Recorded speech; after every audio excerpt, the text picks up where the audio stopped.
बाबा मी बोलतोय. भाडगाव, आज परत दारू प्याला ना तू? बाबा थोडं टेन्शन होतं हो. तोंड काळा कर तुझं. परत फोन नको करू. बाबा ऐकून तर घ्या. हॅलो बाबा.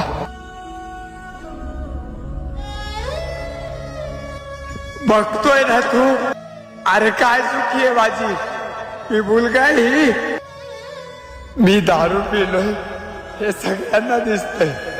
पण मी दिवस रात्र कष्ट करतो, राबतो, घाम घालतो, हे कोणालाच दिसत नाही. एका मुलाकडनं किती रे अपेक्षा. वयात आलं तर घरच्यांसाठी करायचं, लग्नाचं वय झालं तर मुलीकडच्यांसाठी करायचं, लग्न झालं तर बायकोसाठी करायचं, मुलांसाठी करायचं, त्याच्या आईला सगळ्यांसाठी करायचं, सगळ्यांच्या अपेक्षा पूर्ण करायची. पण तिथं आम्ही कुठंच नाहीये.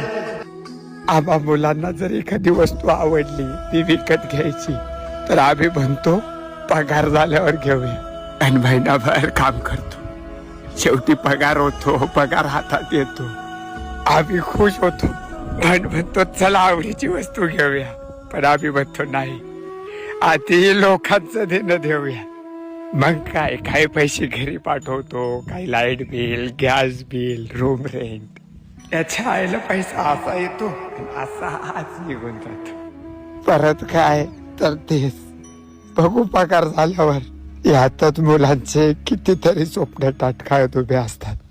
पण त्या स्वप्नांना बाजूला ठेवून जबाबदारीच्या ओझ्याखाली येऊन एक मुलगा काम करत राहतो आणि एक दिवस तो भरून जातो.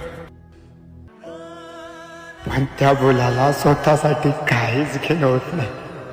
आणि एवढं करूनही त्या मुलाला कधीच कोणी काय समजून येत नाही.